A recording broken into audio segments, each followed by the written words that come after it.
le digital, s'il ne sert pas à quelque chose du quotidien, à quelque chose du vrai monde, voilà, moi, il perd de la valeur. Ouais. Alors, on pourra parler du métaverse, mais là, il faut que je prenne une autre... popcorn. Est-ce que le métaverse est important ?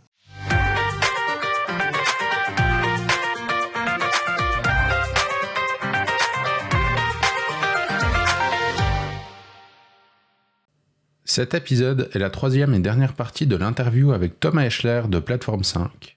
Si tu n'as pas encore écouté les 2 premières parties, tu ferais mieux d'aller les consommer avant. Bonne écoute.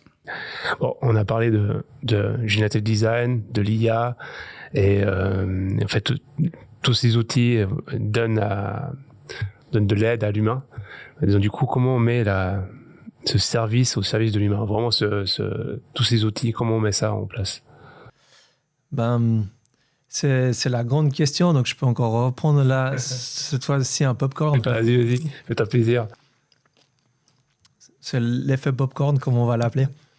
Donc, c'est vrai il y a une part, moi j'adore la philosophie dans le sens aussi un peu science-fiction, tout ce qu'on peut imaginer, se projeter. Je dirais dans la situation qu'on vit aujourd'hui au niveau mondial, moi ce qui me fait rêver, c'est que les outils, tout ce qu'on a aujourd'hui développé au niveau technologique puisse mieux servir, nous servir au final, servir à la planète si on parlait d'énergie. Mais c'était pas un peu le but en fait de tout ça aussi ? C'était un peu nous aider à... Je dirais le but, c'était d'aider la personne, en tout cas si je parle de moi, c'était de me simplifier mon job. Oui. Est-ce que c'était pour aider le sens large, donc on peut dire si on parle d'écolo, la planète. Je peux pas dire que je suis parti dans cette idée. C'était dans la flemme de dire non, je veux me simplifier mon job parce que je veux pas faire 100 fois la même chose. Donc ça, c'était un peu, je parle personnellement, mon premier élan. Aujourd'hui, avec un peu de recul, je me dis, oui, alors d'être toute la journée dans son code, devant son ordinateur, est-ce que c'est ça la finalité ? Clairement, je pense qu'on est tous, on a vécu cette évolution folle des 20-30 dernières années. Non. On sait très bien les conséquences de nos enfants, pour ceux qui ont des enfants, sur l'écran, sur les réseaux sociaux, on en voit.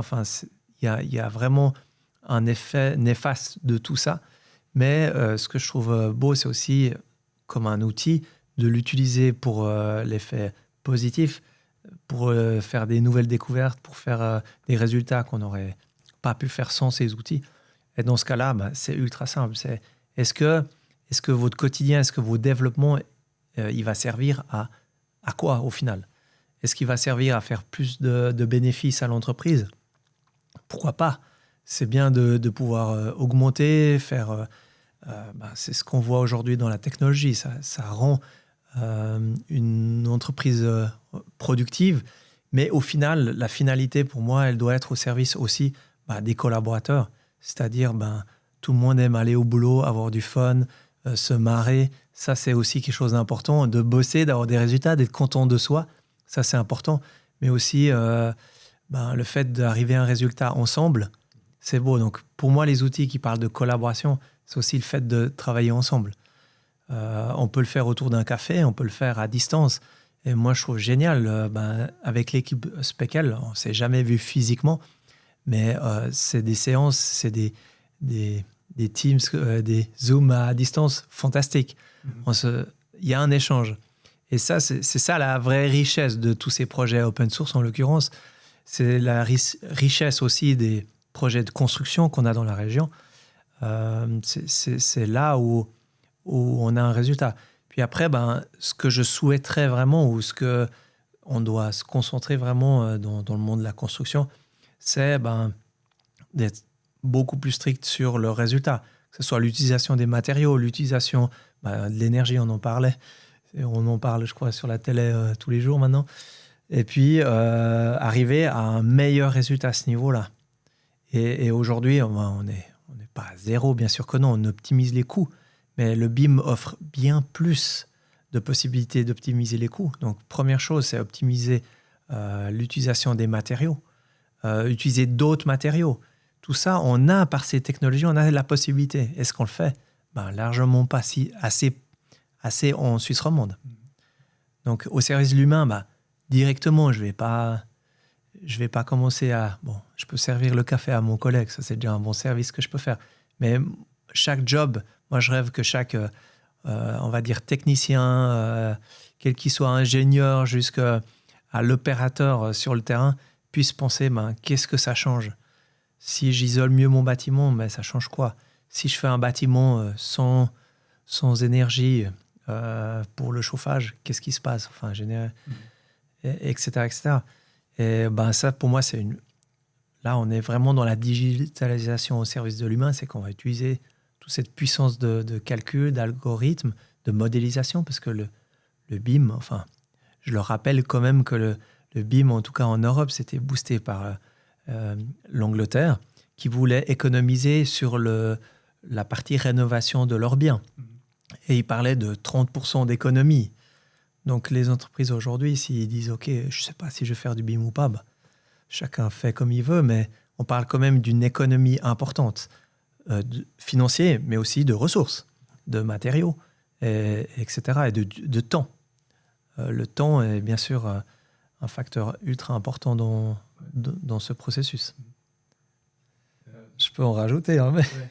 Non, après, on a de toute façon encore d'autres questions. Cool. Est-ce que ça parle, ce sujet-là? Je sais pas. Alors, de toute façon, oui, ça, c'est aussi un sujet.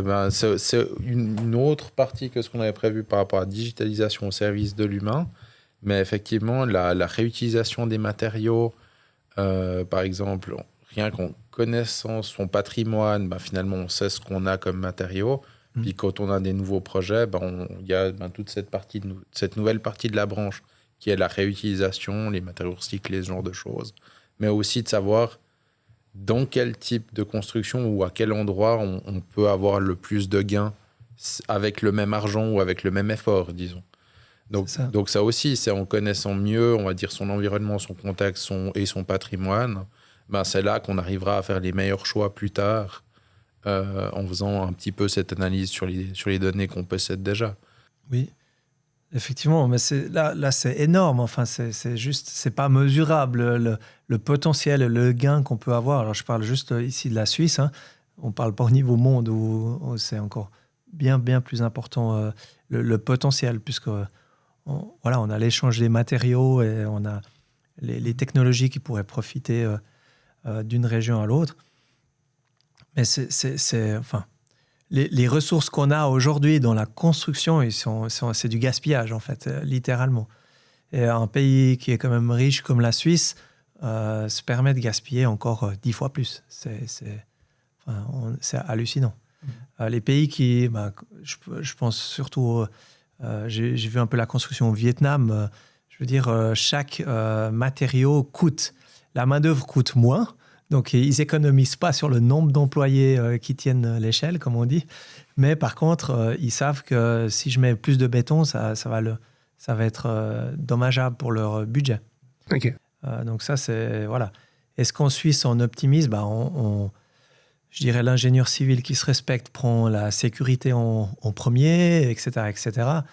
Mais est-ce qu'il se casse la tête vraiment pour optimiser la structure de son bâtiment, pour économiser des matériaux qui, au final, dans son plan financier, changera. Enfin, on n'est pas à 20 000, 30 000 francs de béton là, dans cette histoire, donc on s'en fiche. C'est là où on est vraiment on est en tort aujourd'hui dans la situation qu'on vit. Et puis voilà, c'est l'histoire qui nous le montre.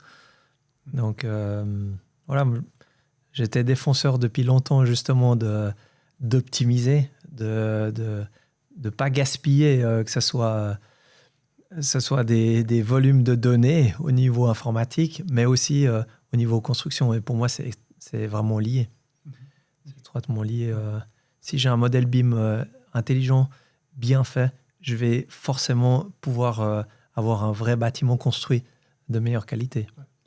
Et là, je dirais, la prise de conscience la plus importante aujourd'hui à faire, je ne sais pas si à mon échelle je vais y arriver, mais c'est que chaque propriétaire, chaque personne qui est aujourd'hui, qui va construire ou qui participe à la construction d'un projet, autant que futur propriétaire, doit être conscient de ça. C'est-à-dire, si son bâtiment construit n'est pas fait en BIM, ben, il perd beaucoup de valeur. Et ça, je ne sais pas si c'est bien communiqué, mais c'est tellement important. Enfin. Ouais. Ben, c'est en Angleterre qu'ils disent qu'ils ont une certaine obligation de fournir des bâtiments aussi avec le BIM. Oui, alors ça c'est au niveau étatique, ça c'est sûr. Après le reste, c'est un peu, enfin, c'est difficile d'imposer ça à un propriétaire privé. Mais si je prends quelque chose d'assez intéressant par rapport à la France qui va se passer ces prochains temps, ils en discutent beaucoup, c'est l'obligation d'avoir une maison qui est isolée à un pourcentage, enfin une efficience d'une valeur donnée par la réglementation qui est validée, qui va rentrer en application ces prochains mois. Du coup, il y a des biens qui auront l'interdiction d'être mis en location. Si en Suisse on fait pareil, alors je ne veux pas lancer un débat politique, je vais avoir un souci, mais si imaginons je reprends un popcorn si tu veux. Allez, si on fait un débat. On peut faire Voilà, allez, c'est parti. Donc là, c'est clair que si on lance ce genre de débat en Suisse, on va manger beaucoup de popcorn. Ouais. Ça, c'est la première chose. En France, ils en mangent déjà des tonnes là, parce que tous les propriétaires ont peur. Mais ça mettrait vraiment en lumière le potentiel d'amélioration.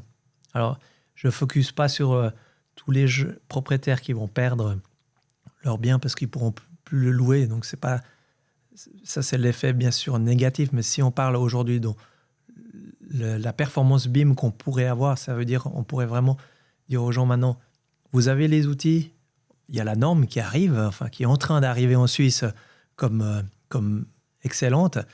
Ben, mettez ça en place dans ces prochaines années et puis développez votre futur pays au final. Parce que là, on parle de pays physiques. Le digital, s'il ne sert pas à quelque chose du quotidien, à quelque chose du vrai monde, voilà, moi, il perd de la valeur. Alors, on pourra parler du métaverse, mais là, il faut que je prenne un autre popcorn. Est-ce que le métaverse est important ? Ouais, est-ce que c'est pas en train de se casser la gueule, le métaverse aussi ? Alors, le métaverse, dans ce que nos amis du logo bleu avec un F le disent, je le souhaite. Ça, c'est mon avis personnel, bien sûr. Parce que pour moi, s'il n'apporte pas quelque chose à l'humain au sens direct ou à la planète, je trouve inutile. Enfin, inutile, c'est une perte. Mais imaginons la variante qui pourrait permettre à modéliser la Suisse, optimiser au sens construction toute la Suisse. On parlait des matériaux, réutiliser les matériaux, échanger. Le popcorn, il est dangereux, hein, il passe de travers là. Je dis couper là, couper.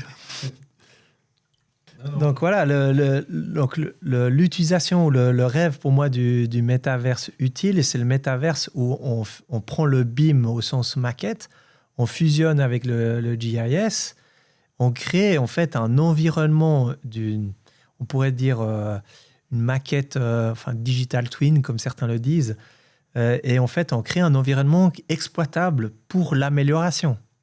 Donc ça serait pour moi le métaverse futur intéressant, utile. Et malheureusement, aujourd'hui, l'industrie, on va dire, qui a investi dans le métaverse n'a pas cette vision, cette philosophie-là. Et veut créer un autre monde, mais pas au service de notre monde-là, directement. Alors, le potentiel ou le gain énergétique ou le gain des matériaux, le gain à tous les niveaux serait ultra intéressant. Ouais, puis en fait, on aurait tellement la possibilité aussi de dire, on prend un quartier et puis finalement on le simule avec tout ce qu'on peut faire dans un monde virtuel. Exact. Et puis finalement, la solution optimisée, c'est celle-ci qu'on utiliserait pour faire, on va dire, la rénovation de ce quartier, de ce village, de la ville, enfin. Donc c'est à ça que ça devrait servir si on voulait mettre au profit de l'humain ce métavers digital. C'est ça, on a vécu des situations dans des projets hallucinants où encore récemment, ils ont fait des constructions d'un nouveau quartier et ils n'ont pas imaginé que le vent, donc le vent, rien d'incroyable, le vent qui est là depuis toujours, serait modifié au niveau de son flux à tel point que ça crée des nuisances importantes. donc avec du vent qui s'engouffre, qui reste, on va dire, coincé dans des structures, etc. Et tout ce genre de scénario, on l'anticipe encore trop peu aujourd'hui à l'échelle d'un quartier, d'une ville. Alors, je parle de ça parce que je suis plus dans le monde d'infrastructure. Je pense que dans le monde d'un bâtiment ou d'une entreprise, le flux des collaborateurs, ce genre de choses pourrait aussi être optimisé. Donc là, pourquoi attendre que le bâtiment soit construit pour le faire alors qu'on pourrait le faire à la base? Donc voilà, des exemples. Un cas aussi, alors je ne sais plus dans quel pays c'était, mais c'était une tour qui construisait, qui était un peu comme toutes les grosses tours qu'on voit en verre. Oui. Et puis, vu la forme de la tour, ça faisait un peu un effet de lentille. Puis ils n'avaient pas prédit que, suivant l'heure à laquelle passait le soleil devant cette tour, ça faisait un effet de lentille, ça concentrait les rayons. Et puis, en fait, dans la rue en dessous, ça faisait cloquer la peinture des voitures. ça brûlait 2-3 Porsche, apparemment. Exactement, ouais. Il semblerait que ça ait brûlé quelques voitures. Donc, en fait, c'est des choses où, effectivement, si tu ne tiens pas compte de ton environnement, tu peux avoir des problèmes plus ou moins graves par ce biais-là, quoi. On a le cas de cette fameuse, je crois que c'est en Angleterre, cette fameuse tour, première tour magnifique avec l'effet paroi concave, comme on dit, lentille. Il y a les fameux ponts au Canada aussi, qui a subi des vibrations à cause du vent. Enfin, il y a eu, je dirais, on a toujours testé toute cette approche par l'approche empirique. Donc, je fais de l'ingénierie empirique, alors que là, on pourrait le tester en simulation et aussi en apprendre, parce que ça ne veut pas dire que la simulation, ce serait la réalité, mais ce serait une itération très intéressante. Mm-hmm.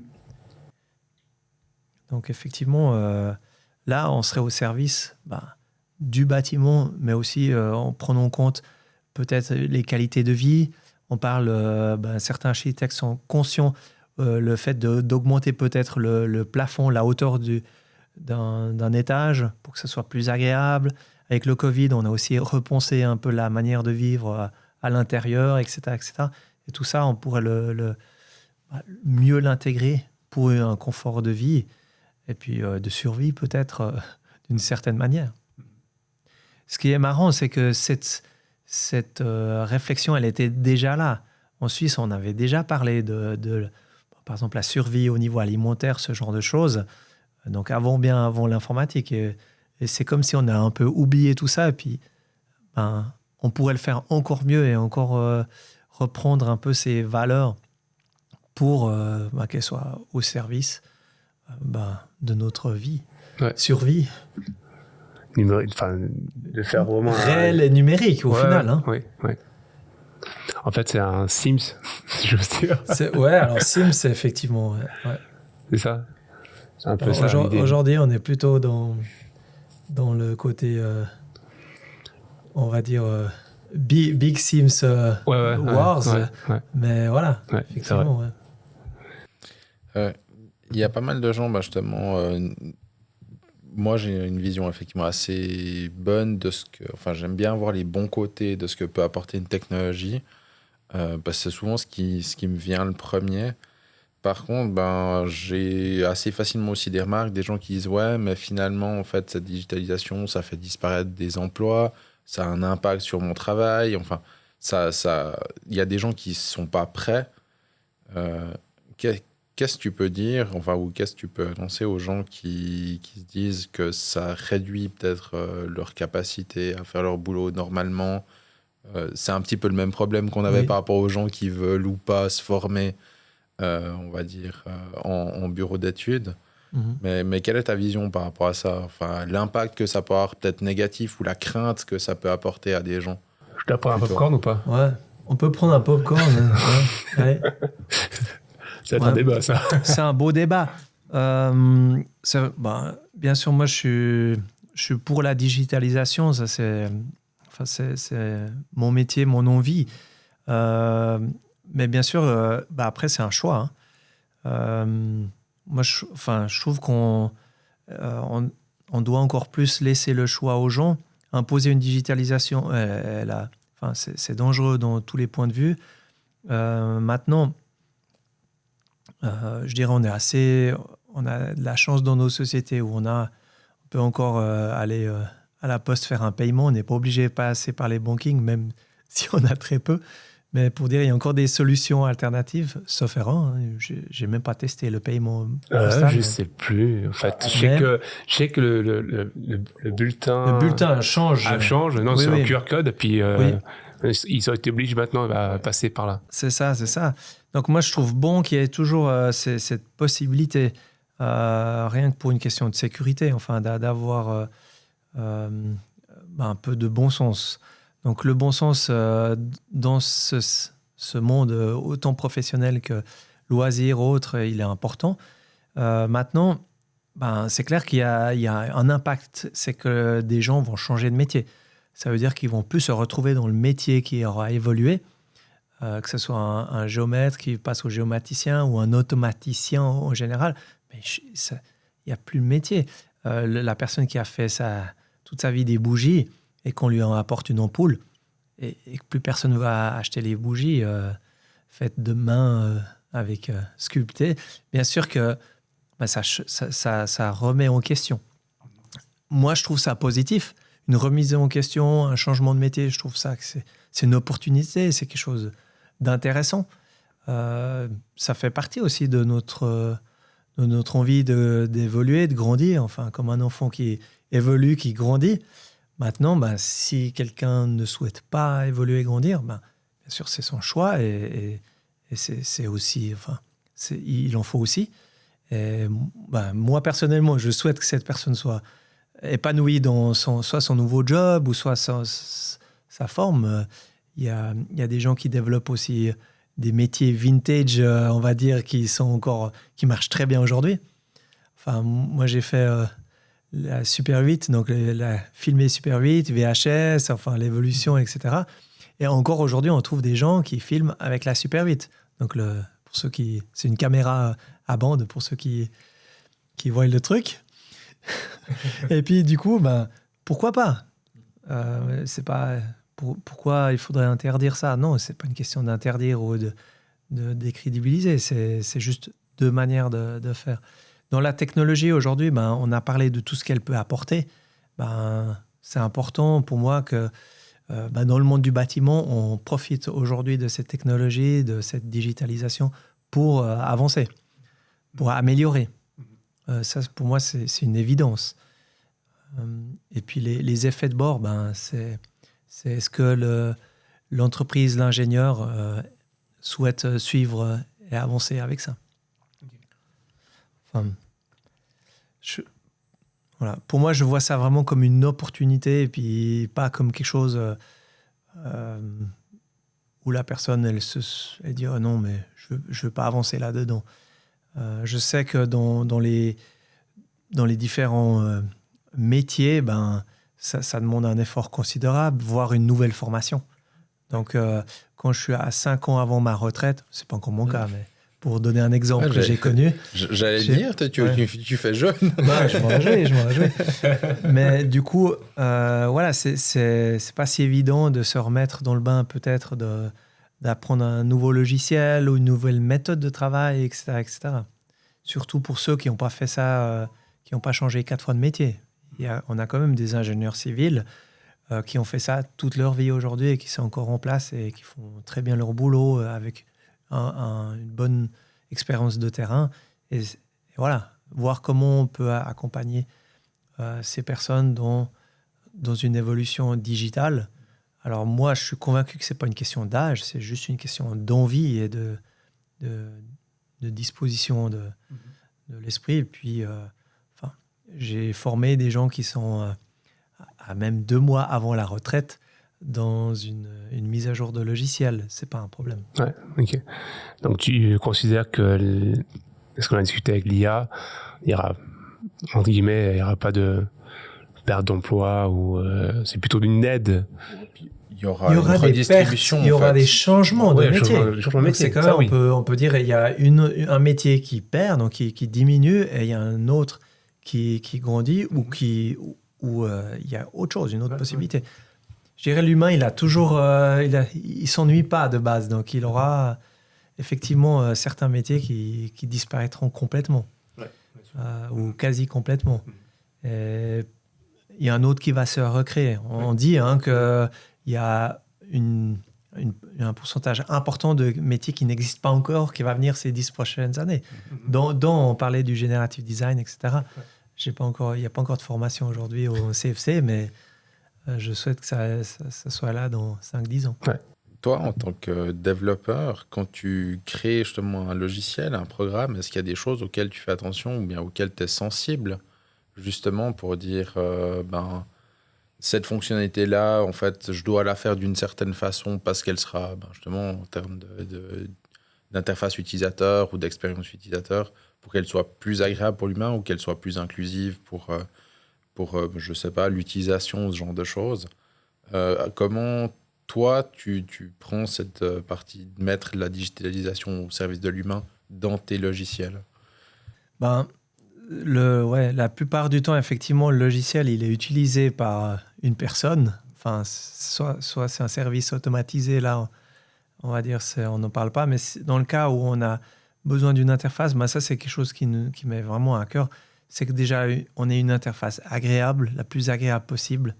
On a toujours le ratio budget, possibilité et résultat. Ouais. Et puis, une fois qu'on a une interface agréable, c'est qu'elle soit dans le langage ou qu'elle rejoigne un maximum l'utilisateur. Donc, typiquement, dans le BIM, on a autant les cantons, les pays qui parlent avec un langage différent, essaient de rejoindre un maximum ces différentes manières de faire, de travailler. Et puis, c'est là où on va arriver au meilleur bras de fer entre flexibilité du logiciel qui peut s'adapter, on va dire, à un maximum de personnes et en même temps, il va s'adapter à l'ingénieur, au technicien qui en a besoin. Et pour lui, ça va lui paraître bizarre d'utiliser peut-être ce processus parce qu'il l'a fait toujours autrement, mais qu'on puisse l'adapter, qu'on puisse modifier ça en fonction du feedback. Et il y a des fois des petits détails, que ce soit un bouton, pour parler de quelque chose qu'on voit toute la journée mal placé, jusqu'à un flux qui est complètement fait à l'envers, parce qu'on est dans la tête peut-être des datas, donc de ce qui nous arrange au niveau des données, mais pas du tout au niveau du métier. Donc là, souvent, moi je dis souvent, la meilleure fonction, le meilleur développement, c'est celui-là où j'ai passé beaucoup de temps à développer et qui fait gagner, bien sûr, du temps à l'utilisateur, et même qu'il ne s'est même pas rendu compte de la complexité que j'ai eue à gérer le dilemme au niveau data et processus. Mm-hmm. Et ça, c'est vraiment... c'est un art, en fait, de concilier le logiciel autant que pratique, avec une expérience agréable. Ouais. C'est vraiment... c'est moi, ce qui m'intéresse le plus, des fois plus que le génie aujourd'hui technologique. OK. Donc, on s'améliore, on évolue, et chaque fois, nous, on suit le mouvement aussi, parce que ce que je décris au niveau de l'interface, on parlait de Steve Jobs qui a un slogan, less is more, c'est-à-dire j'ai une interface, je ne vais pas mettre 15 000 boutons, je vais essayer de simplifier le processus, j'ai 3 clics ou 2 étapes. Cette mouvance-là est venue très fortement avec le web, avec les applications. Et on a des applications, on écrit une phrase et ça nous fait un tableau. On en parlait, donc c'est quelque chose de complètement hallucinant dans la simplification. Et aussi, avec le smartphone, on a une application qui sert à une seule chose. Et ça aussi, j'encourage largement. Au lieu d'avoir une usine à gaz, c'est de faire vraiment une fonction simple. Et dans le BIM, on parlait d'Ophélie, et elle a réussi vraiment de mettre cette philosophie à l'État de Genève, c'est dire on va faire un BIM réaliste, simple. Alors elle en parlera mieux que moi, mais pour dire, même avec le BIM, qui est quand même quelque chose de complexe, avec la masse de données, on peut faire quelque chose de simple, de réaliste. Mmh. Et okay. Les logiciels, bien sûr, aident à ça, les données vont aider à ça aussi. Ok. Donc pour la recette, je dirais, miracle qu'on utilise souvent, c'est qu'on va à l'envers. C'est-à-dire, on travaille sur l'objectif, qu'est-ce qu'on veut au final, et ensuite on dit comment on peut y arriver.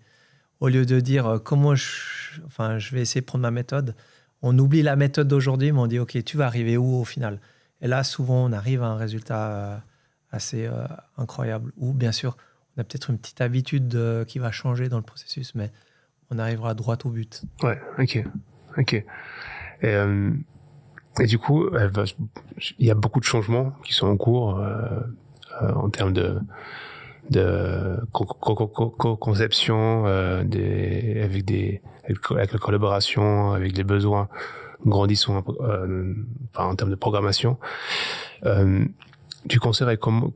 que tu conseillerais à des personnes qui doivent un peu suivre toute cette mouvance? Oui. Comment se tenir informé sur ça? Je reprends un popcorn. Comment? C'est un gros débat. Non, il faut s'accrocher, ça c'est le slogan vaudois, il faut s'accrocher. Non, il faut suivre, on parlait de rester un quart d'heure, une demi-heure par semaine ou plus si on vit au courant. Donc s'informer, ça ne veut pas dire commencer à tout tester, tout acheter, tout faire, c'est pas ça. Hein. S'informer, c'est comprendre, être au courant et s'entourer aussi des gens qui ont différentes compétences. Externe, interne, enfin une entreprise aujourd'hui, et je trouve génial qu'elle puisse discuter avec même un concurrent. Pourquoi pas discuter avec une entreprise concurrente sur certains sujets, partager certaines choses. Moi aujourd'hui, ça me pose pas de problème parce qu'on apprend mutuellement. Et puis bien sûr, tester, vivre, un peu expérimenter. Donc pas de manière indéfinie, mais de dire ok, je consacre tel budget, tel temps à des tests, à de l'expérimentation. Et ça me semble possible à quasiment n'importe quel niveau. Il n'y a pas besoin d'avoir une grosse entreprise pour passer une demi-heure, une heure par semaine à ça. Mais c'est quand même un investissement important, ce n'est pas négligeable. Et par contre, les résultats derrière, c'est une connaissance, une évolution juste fantastique.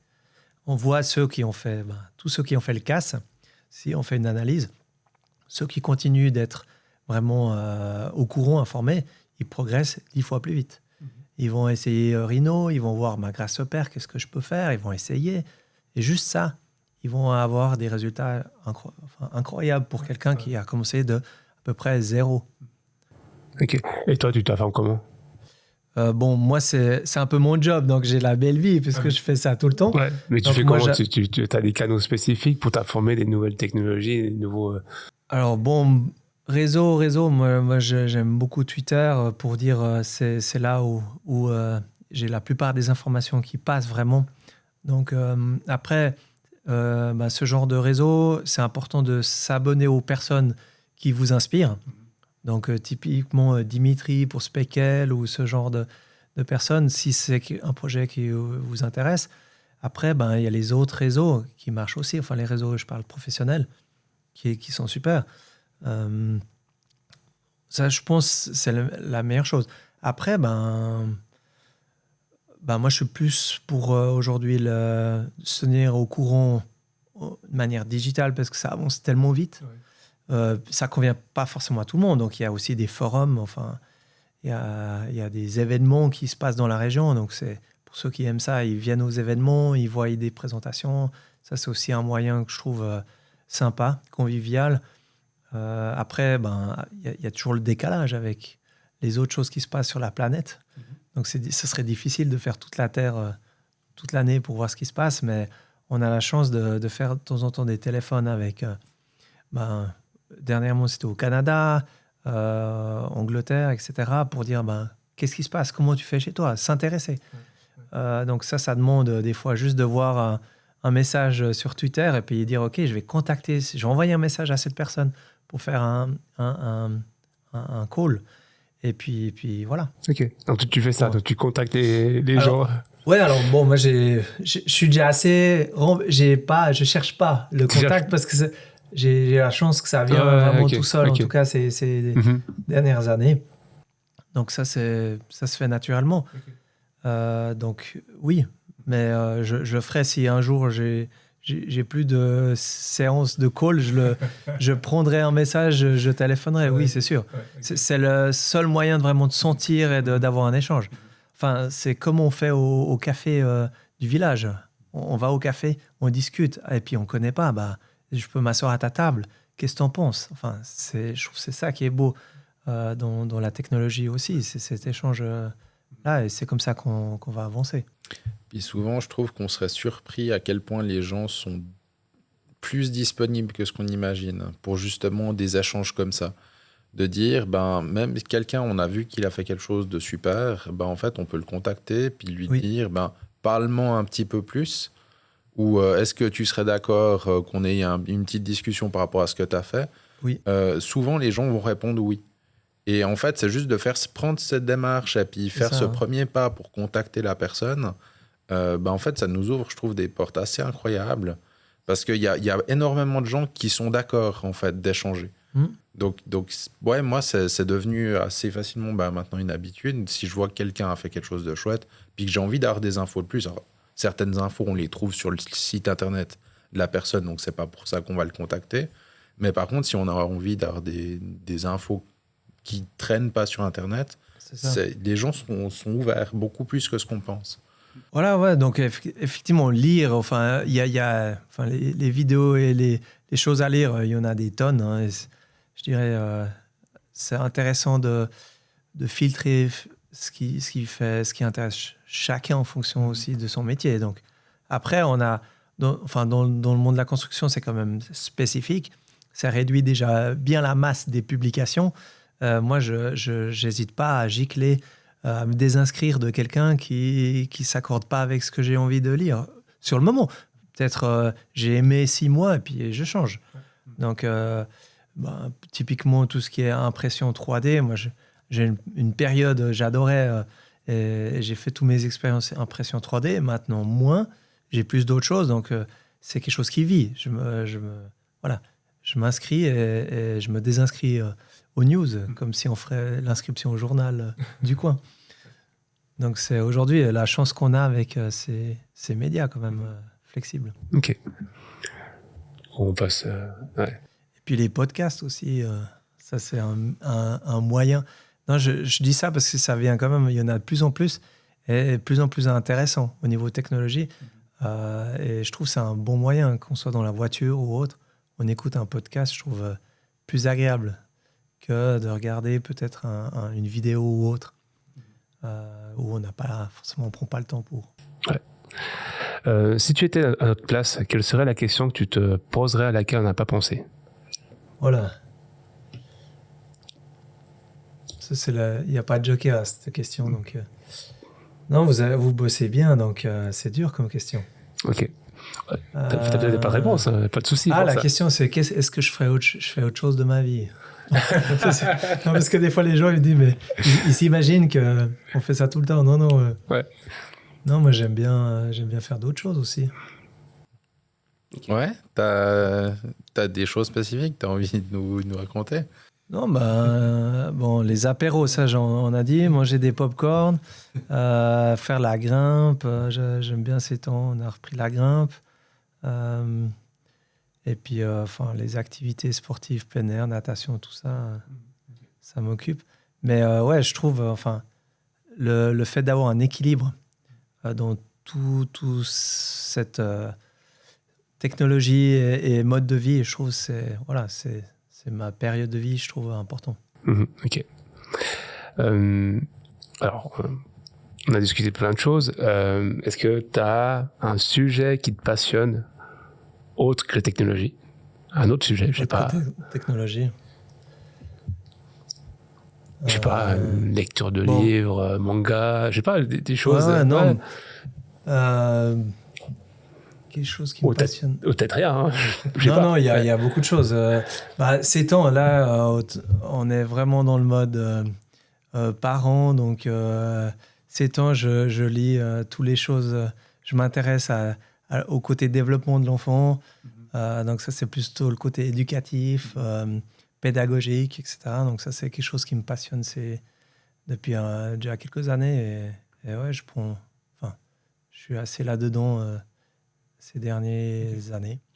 Et puis, c'est aussi profitable après dans le monde professionnel parce qu'un enfant de 6 ans ou des fois 30 ans, 40 ans, il y a pas mal de similitudes. Donc, je trouve très, très intéressant et utile. C'est passionnant pour moi. Est-ce que tu as des recommandations justement de documents, chaînes YouTube, podcasts ou autres sources d'informations pour nos auditeurs? Alors pour les auditeurs qui auraient passé sur le côté développement, ça bouge énormément. Donc, se documenter un peu sur les projets IFC.js, sur le site IFC.js, sur les blogs et la communauté qui tourne autour. Alors, c'est des fois avec Discord. Il faut des fois utiliser le logiciel Discord pour que ça marche bien. Ceux qui ne connaissent pas, cherchez Discord et puis vous verrez, il y a vraiment beaucoup d'infos et de communauté à l'intérieur de cette application de chat. Et puis, il y a Speckle aussi, donc pareil aussi sur le forum, etc. Je recommande largement. Donc ça, c'est pour ceux qui veulent se lancer un peu plus dans la technique développement. Puis après, tous les sites plus généralistes sur la technologie. Pour ceux qui aiment bien Mac, c'est MacG, pour ceux qui connaissent. Ça, c'est le côté généraliste dans le monde Mac. Ça, j'aime bien suivre. Puis après, au niveau BIM, c'est vrai que je pense qu'il y a pas mal d'éléments qui permettent via LinkedIn, par exemple, de s'inscrire et puis d'avoir des news. Enfin, moi, je fonctionne comme ça aujourd'hui. J'ai pas une personne en particulier sur LinkedIn ou quelqu'un qui poste mieux que quelqu'un d'autre. Ça dépend vraiment les spécificités du métier. Et en plus, voilà, nous, on est vraiment... Enfin, je suis focusé plus développement. Voilà. OK. Mais, voilà. Ouais, ça marche. Un invité, tu peux nous proposer un invité? Bon, on a parlé de... J'ai déjà donné le joker de l'invité, Ophélie. Ophélie, OK. Si elle serait d'accord de venir. Donc, je pense que elle a vraiment vécu une histoire qui est vraiment super. Et puis, après, je dirais tous ceux qui sont actifs dans le BIM. Donc, il faudrait faire un défilé. Ouais. Après... il faut les motiver à venir parler. Ça, c'est pas forcément évident. Ouais. Donc, la première personne, voilà. Okay. Sinon, les autres, il faut que je fasse un listing complet. Je peux vous faire, il faut que je fasse un... Déjà, une personne, ça nous suffit. Non, c'est super, cool. C'est déjà dans l'ordre d'importance, c'est bien. Et puis, avec tout ce qu'on a vu aujourd'hui...